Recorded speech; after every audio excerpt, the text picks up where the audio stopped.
প্রিয় সাংবাদিক বন্ধুগণ, আগেই আমরা আমাদের আজকের এই সংবাদ সম্মেলনের বিষয়টি উপস্থাপন করেছি।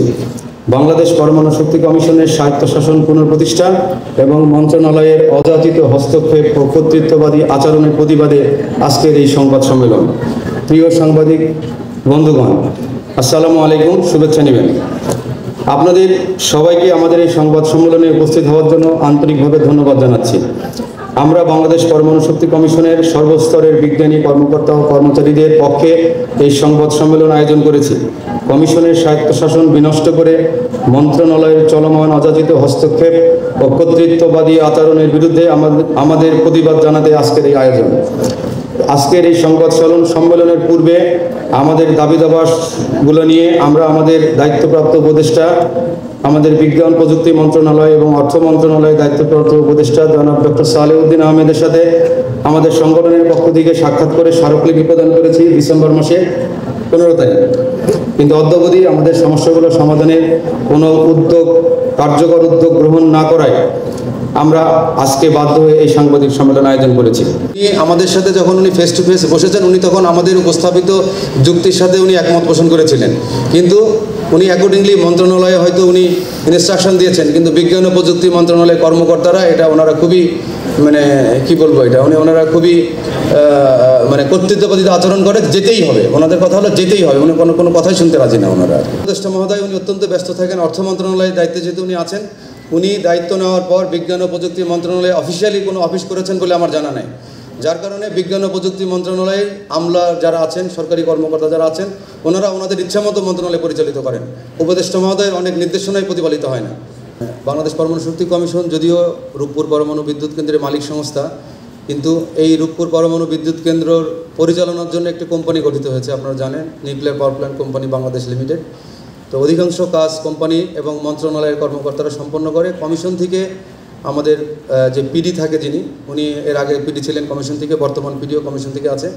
কিন্তু আপনি যেটা ইঙ্গিত করলেন প্রতিবেশী দেশের কোনো বিশেষজ্ঞ ওখানে আছে কি না, এটা আমার সংগঠন হিসেবে আমাদের জানা নাই, তবে আমরাও আপনাদের মতো শুনেছি, পত্রিকার মাধ্যমে পড়েছি, বাট আমাদের জানা নাই। ঠিক আমাদের জানা উচিত, আমাদের মালিক সংস্থা হিসেবে অবশ্যই জানা উচিত ছিল, কিন্তু মালিক সংস্থা হিসেবে বাংলাদেশ পরমাণু শক্তি কমিশনের যেভাবে রূপপুর নিউক্লিয়ার পাওয়ার প্ল্যান্ট স্থাপনের সাথে সংযুক্ত হওয়ার কথা ছিল, বিগত সরকারের আমলে তৎকালীন মন্ত্রী এবং মন্ত্রণালয়ের কিছু কর্তৃপক্ষ বিষয়টাকে তাদের মতো করে হ্যান্ডেল করছে আর কি। কমিশনকে সিদ্ধান্ত নেওয়ার থেকে বিরত রাখা হয়েছে। কোম্পানির মালিক সংস্থা বাংলাদেশ পরমাণু শক্তি কমিশন, কিন্তু কোম্পানি পরিচালনা বোর্ডের চেয়ারম্যান বিজ্ঞান ও প্রযুক্তি মন্ত্রণালয়ের সচিব মহোদয়, এবং কোম্পানির যে শেয়ার বরাদ্দ করা হয়েছে বিজ্ঞান ও প্রযুক্তি মন্ত্রণালয়কে দেওয়া হয়েছে 54% শেয়ার, এবং বাংলাদেশ পরমাণু শক্তি কমিশনকে দেওয়া হয়েছে 30% শেয়ার। সিস্টেমটা ব্যবহার করা হচ্ছে আইবাস, এই বিষয়টা সার্বজনীন, এটা সবার জন্য, সব সংস্থাই একই সিস্টেম ব্যবহার করছে। আমরা বলতে চাচ্ছি, আমাদের যেই স্বচ্ছতার জন্য আমরা অবশ্যই স্বচ্ছতার পক্ষে, এবং সরকার যদি বাংলাদেশ পরমাণু শক্তি কমিশনের 280 কোটি টাকা ব্যয়ের অধিকতর স্বচ্ছতা নিশ্চিত করতে চায়, তাহলে কোনো বিশেষায়িত ব্যবস্থা করতে পারে। এখানে আমাদের সার্বজনীন হওয়ার কোনো সুযোগ নাই। পৃথিবীর কোথাও পরমাণু বিজ্ঞান গবেষণায় ব্যয় এবং বিজ্ঞানীদের প্রোফাইল কোথাও পাবলিশ করা হয় না। রাষ্ট্রের কোনো পলিসি নাই বলেই তো আমরা বলছি যেটা হওয়া উচিত না। যন্ত্রপাতি ক্রয় করা হয়, সেই যন্ত্রপাতিগুলো আসলে আমার দেশে কী কী যন্ত্রপাতি আমি কত টাকা দিয়ে কিনছি, এই তথ্য আমি অন্য কাউকে তো জানাতে রাজি না। 2017 সালের যে আইন, সেই আইনে পরিষ্কার বলা আছে বাংলাদেশ পরমাণু শক্তি কমিশন একটা তহবিল থাকবে।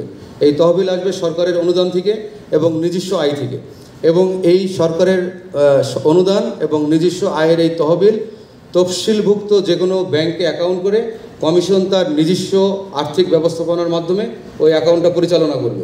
আমাদের সংগঠনের পক্ষ থেকে লিখিতভাবে সবসময় তাদেরকে জানানো হয়, এবং ওনারা অ্যাকর্ডিংলি মন্ত্রণালয়ে কথা বলেন, কিন্তু ওনাদের ভাষ্য মন্ত্রণালয় ওনাদের কোনো কথা শোনেন না। বাংলাদেশে যে 2 স্ট্রোক যে ইঞ্জিনগুলো ছিল, আমরা যেটাকে বেবি ট্যাক্সি বলতাম, এটা থেকে প্রচুর লেড এমিট হইতো বাতাসে, এবং এই বাতাসে লেডের যে উপস্থিতি আমাদের বাংলাদেশ পরমাণু শক্তি কমিশনের আমাদের যে টিএসসির পাশে অফিসটা আছে তাদের দ্বারাই প্রথম তারা রিপোর্ট করে, এবং সেই রিপোর্টের প্রেক্ষিতে সরকার আইন সংশোধন করে 2 স্ট্রোক ইঞ্জিন বাংলাদেশে বন্ধ করে।